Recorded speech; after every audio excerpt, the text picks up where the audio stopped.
Hi everyone, welcome to Quilting from the Very Beginning with me, Lindsay B. This is Quilt 1, Lesson 3 in our quilting tutorial series that takes you all the way from a very beginning quilter to an advanced confident quilter. Now in the first couple of videos, we talked about making a 4-patch quilt, either in a lap or a full size. We talked about the fabric you're going to need for it, how much fabric to buy, how to buy it, all that good stuff. A little bit about choosing different colors. In this video, we're going to talk about simple cutting tools that you can use to make your 5-inch squares and how to do that. And then we'll get into the sewing in the next video. Now, before we get started on cutting, if you have a rotary cutter and you have a cutting mat and an acrylic ruler, and you know how to use these, feel free. I mean, absolutely. You just need to make sure you end up with 5-inch squares. That's our pre-cut size, not our finished size. There's a reason that quilters love to have these in their toolbox, but we will be talking about rotary cutters in our next quilt.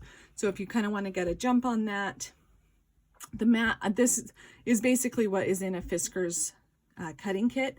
It's an 18 by 24 cutting mat, an acrylic ruler that's 6 inches by 24 inches, and then a 45 millimeter rotary cutter. This is an Olfa brand rotary cutter, not a Fisker's brand, but it's essentially will look very similar to this, just maybe in a different color. And that's a good kit to buy if you haven't got any cutting supplies. That's a great way to start. But I do want to show you that you don't have to have that to quilt. And so if you want to make a quilt and you don't have a rotary cutter, which is what we're doing this time, oh my goodness, where did it go? Oh, here it is. I think I could keep track of a ironing mat. So this is my wool mat for ironing. I have my iron here. It does have a steam function, and I have my misting spray bottle. At least the steam, you have to have some kind of steam. You will need a marking pencil of some kind, a marking pencil. This is a fabric pen with disappearing ink. You can use chalk, ballpoint pen, whatever you have around. You will also, for this technique, will need a 4x6 inch index card and a 3x5 inch index card. And of course, you do need a sharp pair of scissors. So if you have these things and your fabric, then you are ready to go. Okay, and if you decided to go with charms packs to make your quilt, which is basically what I did, at least to start mine. I'm going to be using all different methods. I'm going to be using some yardage and some other things just to add to this because I don't have enough charms. But if you bought just charm packs, then you're done. You are ready to go. You can skip on to the next video. Do not pre-wash or do anything else to this. Now, as I mentioned, I don't have enough of these squares, so I did have to add some fabric to it. So how I decided to do that, because you know I'm always going to talk about fabric if I have a chance, I kind of took some of the colors out of this, and then I tested some of my fabrics on it. And I'll show you the two I came up with that I'm going to add, because there's not a lot of blue in this, but I happen to love blue. So I really liked these trees. I'm not positive I'm going to use this in this quilt because the trees are pretty white, although there is a lot of white in it, so it'll probably be fine. So I'll probably use those. And then this one I'm excited about because I made a quilt with these for my husband. It was a log cabin and it had little squares in the middle with these little mountain goats peeking out. And so it's kind of fun sometimes to use the same fabric in different quilts, because then you can always be like, oh yeah, that's the same fabric as in my quilt, da-da-da-da-da-da. So that's why I decided to use those ones today. All right, so pre-washing, as I mentioned, do not pre-wash your charm packs, do not pre-wash your cake stacks. And some of you may be saying, well, I didn't realize I had to pre-wash it all. You don't. Can. I usually don't, but I'm going to show you the process of that and talk about some of the advantages and disadvantages. Starting with, this is the fabric I just pre-washed. And you can see this is exactly how it came out of the dryer, okay? All of these tangled threads, it's kind of a mess. It's very wrinkled. This is going to happen if you're going to pre-wash your fabrics. You're going to get frayed edges, which is okay. If you've used the yardage that we gave you in the previous tutorials, you'll have enough to compensate for any shrinkage and for any frays, okay? And that's one of the reasons a lot of people like to pre-wash their fabric, is so that it'll pre-shrink. So if you want to pre-wash your fabric, make sure you're going to wash it in the same method that you're going to be washing your quilt later. And always look at the bolt too, to look at the directions. But usually if it's a 100% quilter's cotton, you're pretty much okay. I washed this on hot with high heat so it would pre-shrink. Now, there's also, when it comes from the fabric store, there's like a kind of a coating on it that you kind of lose once you've washed it, which is, you know, some people consider that to be even better, because who wants all that yuckiness on their quilt? But when you do pre-wash it, you can lose a little bit of your weave direction. Notice I'm just cutting these. Obviously being careful not to cut my actual fabric. And then we're going to iron this. I just pulled this out of the dryer, so where it was all clumped up, it's actually a little bit damp, which is no big deal because we're going to iron it and we're going to use steam anyway. So there's a little bonus.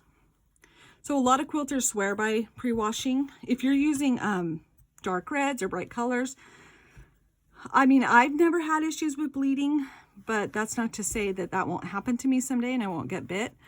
If you are going to wash your red fabrics, especially red, but your brights, then if you soak them in your sink with just a healthy squirt of dish soap and swish it around.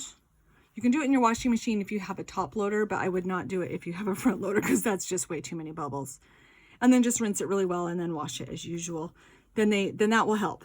The dish soap will help to kind of capture those dyes. I don't know exactly how it works, but I've been told it does. So you guys can try it and let me know if it works, or if you have, let me know. They also sell commercial color catchers sheets, and I've seen mixed reviews of those online. So some people do swear by them, though. I've seen some people in the group on the Facebook page, Quilting from the Beginning, who use those, and they highly recommend it. All right, I think I got enough of these. We're going to be cutting this stuff off, so it doesn't matter too much. And we can continue to cut these as we go along. All right, so that's going to go in the little trash. Okay, now we need to obviously iron this. You may not need to. If you decide not to pre-wash and you're using yardage, sometimes you don't need to iron it. Just leave it folded in half like it comes at the fabric store. Okay, now right now I'm ironing. There is a difference between ironing and pressing.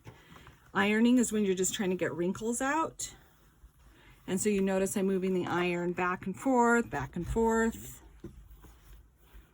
But pressing, which is what we'll do with our seams in the next couple of videos here with our quilt, is where you just up and down, and you just set your iron down and let the weight of the iron do the pressing. So that's the difference, is the back and forth or the up and down. And they have different uses. Now, I have found that if your fabric, depending on how your fabric feels after you've pre-washed it, if you've decided to do that, this might be a good time to give it a little bit of a starch. You know, a little bit of spritz of starch. But as I mentioned, I'm not even having to use steam because this is just slightly damp. No, but see, just as I said that, there's like a stubborn crease here. So what I'm going to do for this is I'm going to take my misting spray bottle. I love this thing. You know, it's one of the toys that you collect as you run out of things to buy, I guess. And then once you do, you're like, why didn't I have this forever? I love it. See, and it comes right out, all the way down.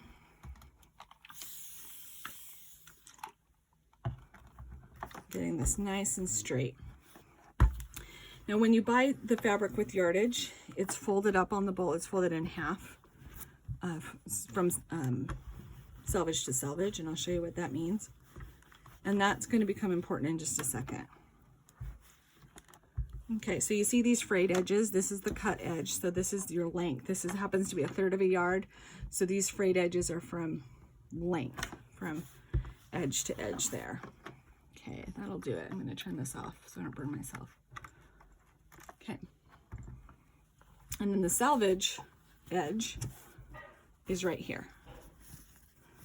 It's often a white band. It'll tell you maybe something about the fabric, some color things if they used colors and what they used. Okay, so if they say salvage to salvage, that's the width of your fabric, which as we talked about in the last video, if it's a 45 wide or how wide it is. Okay, so I'm going to put this back the way it came at the fabric store to a degree. I'm going to fold it in half. Ooh, come on, come on, come on. You can see that it's not quite as even as it was and straight, and that's okay because we have some wiggle room. We have some wiggle room in our yardage.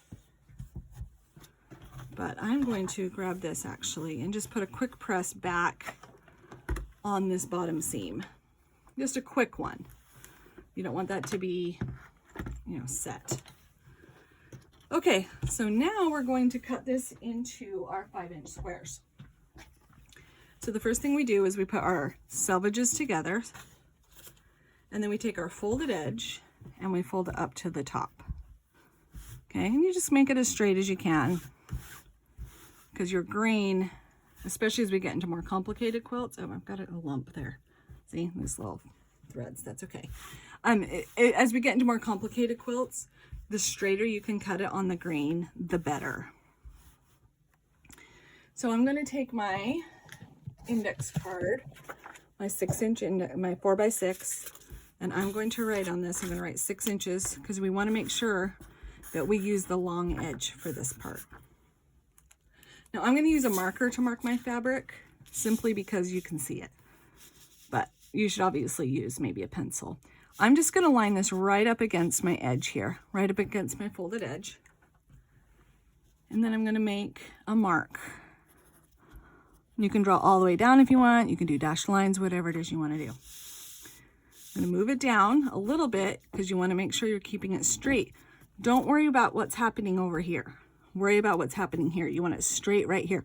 This is uneven, so it's not going to look even. Whoops. Doing this a little bit awkwardly for the camera, and that's okay. Again, I'm going up 1 inch or so. I'd rather draw a few more lines and have them go straight than to have a crooked line, because I decided to chintz on time. Okay, and that's all you need the 6-inch card for. Obviously, if you have a 6-inch ruler, that would work just as well. All right, now our 3x5 card. You may guess that we need 5 inches, since that's going to be the size of our cut square. So I'm going to do the same thing, except for this time I'm going to line up this edge on the marker line, and I'm going to draw on the right hand side of the card if you're right-handed. Lining it up, down, keeping it nice and straight. And then all the way off the edge. Oops. And then I'm going to turn my fabric over because it's easier for me to do it on the right hand side. That may be different for you if you're left-handed. And I'm going to do it along the side here. So I have 2 columns, 2 5-inch columns. Lining it up right there on that left-hand side. Lining it up nice and straight as I can make it. And off the fabric. Okay, so now, may not be surprising that what we're going to do now is we're going to cut on these black lines. So this was 1/3 of a yard, and I was very careful when I measured this off to make sure that it was exactly a 1/3 of a yard. So you could see that you are going to have some extra, even if it's been pre-shrunk or if they cut it just a little bit wrong at the fabric store. Okay. You want to use long, even strokes. Make sure your scissors are sharp. Now I'm going to cut off the 1 inch before I cut in the middle here. this edge right here, just because it's easier for me when I have a bigger piece of fabric to keep it stable on that side. So if you're using a 2/3 or a 1 3/4 yard cut, whatever you're doing, you're just going to make your 5-inch lines. I would probably do no more than 3 at a time, just to keep your fabric straight, and then just do that 6-inch again to straighten it up. And then you may lose a little fabric that way, so keep an eye on it, but just make sure they're 5 inches wide. Not a big deal. Long, even, straight strokes. Now I'm cutting through 4 layers of fabric here. Okay, so I'm going to set that aside. Now, I need to cut off my selvages, which, as we talked about, are these white lines. So I do need a straight line. Okay. Oh, good. I did cut it right, because that's 5 inches. Nice and straight. Cut that off.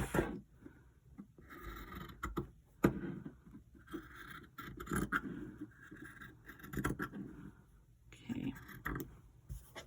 And then those 2 little pieces, you can see on this side that there's more color on it than white that there was on this side. It just depends on the fabric. Sometimes it's not white at all on one side, and that's just where they made it on the machine in the factory. Okay, so now this is what my mountain goats face up, because I think they're so cute. I love them. Okay, so then I'm going to do the same thing with the 5-inch card, because we want it to be 5 inches long. Now, if you've used a charm pack, those come with a 5-inch piece of cardboard in them. So that would be an excellent application here. If you have a 5-inch cardboard, go for it. If not, a card works just fine. And you're going to mark it and mark it.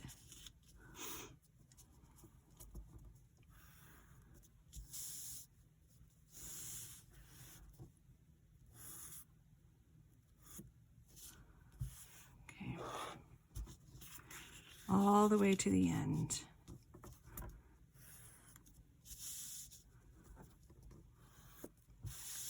Oh, and look at that, we got an extra right there. So this is exactly 5 inches here. So what I'm going to do is I'm going to take my scissors and I'm going to put it right in that fold.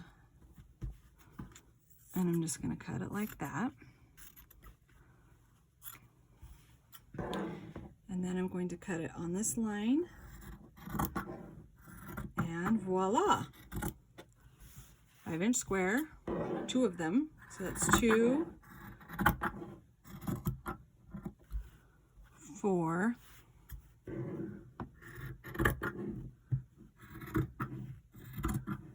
6, and 8. So out of a 1/3 cut of fabric, you should get 8 5-inch squares, and I'll cut these ones later. There are just a couple of differences if you are doing layer cakes or if you're doing fat quarters. So I'll just go over that really fast. It's not hard once you kind of know the basics. Also, if you're using a layer cake, do not pre-wash those either, because you just don't have the leeway on that. Okay, so this is a fake layer cake because I don't use layer cakes generally, so I didn't really have one I wanted to cut up for this project, and I wanted to use the fabric. So I'm just going to show you. You could have several stacked together here, and then you're just going to take your 5-inch. You don't need to do the 6-inch because it's already even across, okay? And so you'll draw a line this way all the way down, and then before I cut it, I would also do it on the other side. So I would do, let's see if I can figure this out. Yeah, right here. Took me a second. So then you would line that up, line, line, and line. And you don't have to worry so much about keeping your lines super straight, because if you line up on the straight edge that came from the factory, you know it's going to be straight. And then you would just cut down each line. And the same thing with the fat quarter. With the fat quarter, you're probably going to have to do some pressing because it does come, I'll just show you. So this is a fat quarter that I got at Joann. It's really thin and cheap. It's not something I'm going to use in this quilt, but that's okay. It'll show you what you need to know. come on, if I can get it open. It's been in my drawer for a while, you can tell, because the sticker is sticky. Okay, so you can see this one came with a 5-inch piece of cardboard. So this would have worked to cut my 5-inch squares instead of a 3x5 card. And then, oh, that's the really dirty side. So we're going to flip it over and pretend I don't have a really dirty side. And you're just going to spray. I just spray the whole thing down. And then you're really going to want to iron out those seams. More pressing on the seams than ironing, because you're really just trying to get rid of them. You may need a little bit of firm pressure, you might not. Just kind of depends on your fabric. And then that's it. Then you just do the same thing with this. Again, since you know that these are very straight lines already, or probably very straight, I mean, if you can visibly see they're not, then you should straighten them up. But you should be able to use either your 5-inch card or your charm pack card, or well, this came from a fat quarter, so make sure it's 5 inches. I guess I should have checked that first. Yes, this is 5 inches, I thought so. So you can use that to cut across, and I would just mark out the entire thing and then cut it after that. All right, so that's basic cutting. I hope that you guys are learning something from these videos. If you are, please hit the subscribe button. Next video, we are going to get into the sewing. I promise. We're going to talk about machine sewing your 1/4-inch seams, and we're going to talk about some modifications if you want to hand sew it. We might talk a little bit about layout, some of those kinds of things. All right, well, I'm going to finish pressing this out since I started it, and I will see you guys on the next video.